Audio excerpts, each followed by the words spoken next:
I do believe in fairies. I do believe in fairies. I do believe in fairies.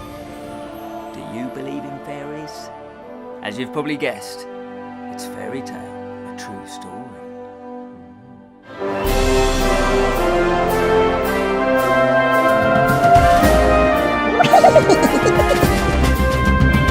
Welcome to the Bottled Imp. My name is Ken Boyter and this is a fancy review show.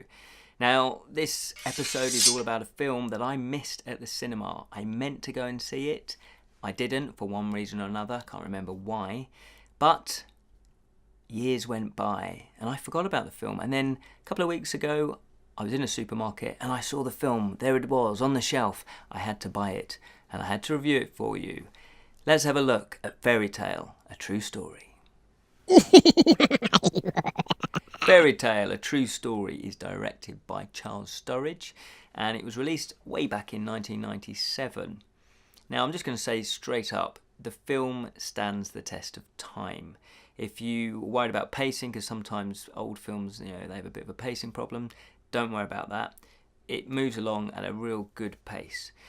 The film is set just after the First World War and it's based and inspired from the Cottingley fairy photos. Now, if you're not familiar with those, you can check them out on the internet.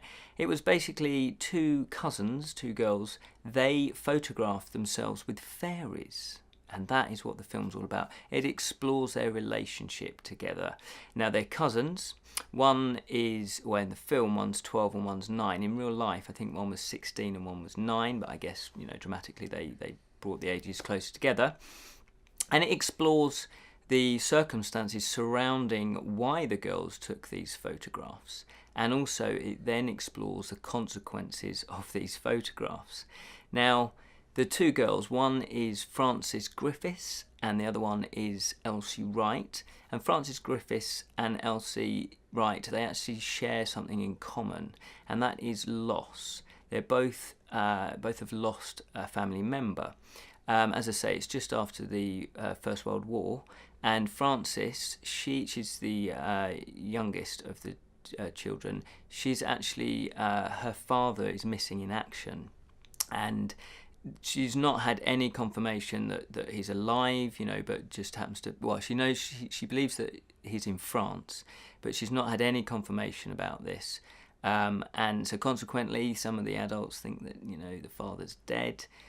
She's got this belief that he's still alive and that she will see him again one day. He just needs to make his way back over to England. And Elsie, she actually has lost a brother through disease, natural causes as such. So they bond over that. They bond over the loss of a family member. And through that, they also discover that they have this love of fairies and fairy tales and old mythology.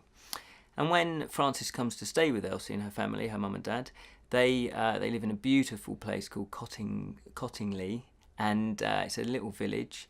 And obviously they go out, they play in the fields, and there's a stream nearby. And that is where they claim to see the fairies. Now, the motives for them actually photographing the fairies is to bring comfort and hope to Elsie's mother. And that, it really is as pure and simple as that.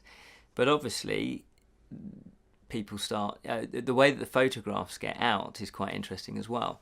They photograph these fairies for the mother, and the mother kind of, is a bit, these can't be real, but she kind of wants to believe. The father, he's adamant that they're fake, but he doesn't quite know how they faked it because he develops the photographs. They take his camera, and of course it's early days of photography way back in 1917. So they didn't quite know how these photographs were taken.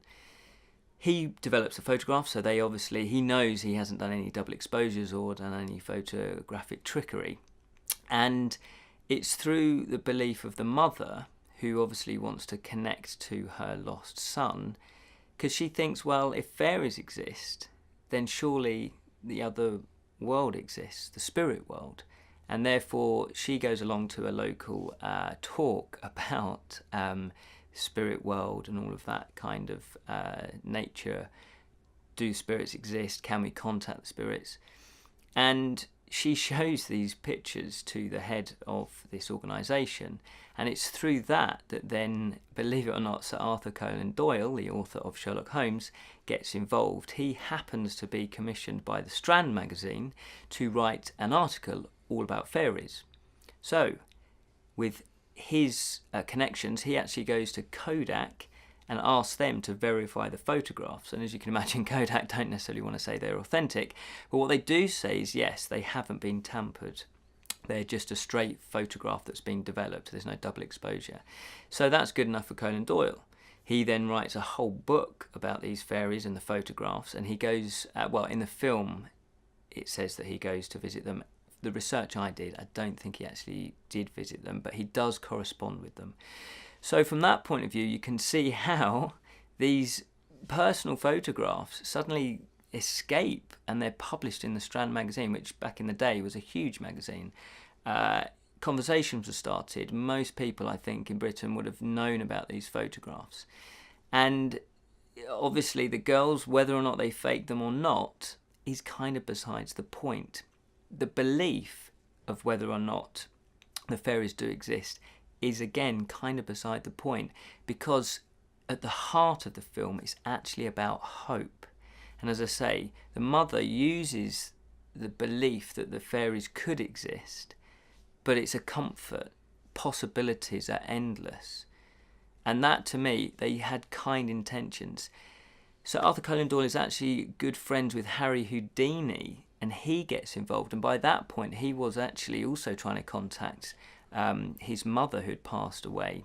And so he was inviting mediums to come and actually, contact his mother, but he was very skeptical about it all, and he then went on a bit of a mission to debunk mediumship, because he actually wanted it to be real, but he didn't want to be ripped off. So he was actually going around, trying to prove that mediumship was or wasn't real.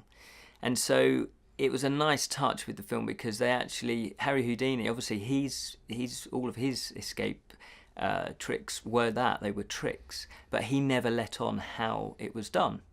And consequently, when Harry Houdini talks to the girls, he never asks them, did you fake it? Because obviously he says, well, even if you tell them, yes, it's a trick, and you explain how it's done, then people actually are disappointed. And that's the whole point. They want to believe. You give them hope. And that, to me, is a very fundamental thing of being human, is the hope. Now, as for the film itself, fantastic, really solid film. It's charming, it's engaging, it's beautifully made, it's directed exquisitely. The cinematography is beautiful. There's lovely shots of of the beck, of the greenery, of the water. Plus, you've got the fantasy element. So obviously it's a film about fantasy, but is there actually any fantasy elements in it? And yes, there are, and they're so charming and very subtly done. I don't want to spoil it for you, because when you watch them, they're a delight to watch the little fantasy creatures come alive. And as the film goes on and all the characters' personal issues start to get resolved, the fantasy elements creep more and more into the film, so it becomes, I would say, 50% fantasy and 50% realistic. Really lovely touches, really beautiful acting. There's quite a host of stars in it. Harvey Keitel's in it, he plays Harry Houdini. Paul McGann is in it, he plays the father. Also, other people in it are Peter O'Toole, he plays Sir Arthur Conan Doyle. But the person that steals the whole film is actually Frances Griffiths, his character, and I've forgotten who the actress is. Forgive me. She is amazing. She must be 12 years old, I think, and she gives a brilliant performance. It's engaging. She's intelligent. She's funny. She's a little bit tomboyish. Perfect. As the fairies, did the fairies really exist? Well, I like to believe that they did, obviously, being a big fantasy fan. And also I like to believe that people do still believe it. I did a bit of research. You can find out whether they're fakes or not. It's quite a fascinating story. of what happens later on to the girls. They grow up, obviously, and over the years they've done a few interviews with the BBC and that kind of thing, so you can obviously do a bit more research if you like. So yeah, I would definitely say watch the film. It's a charming film, it's a great fantasy film, and it's a great family film as well.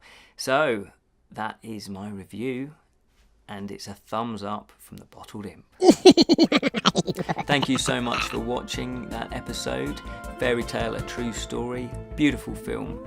Hope you enjoyed it. Let me know if you have seen it. Let me know your comments. If you haven't, go and watch it and then let me know your comments. Please subscribe. And I just want to leave you with one little quote from the film. And it's one of the girls. She's talking to a sick boy who's in hospital. And he actually asks her, "Can you ask your fairies to make me better?" And her reply is, "Fairies can't make you better.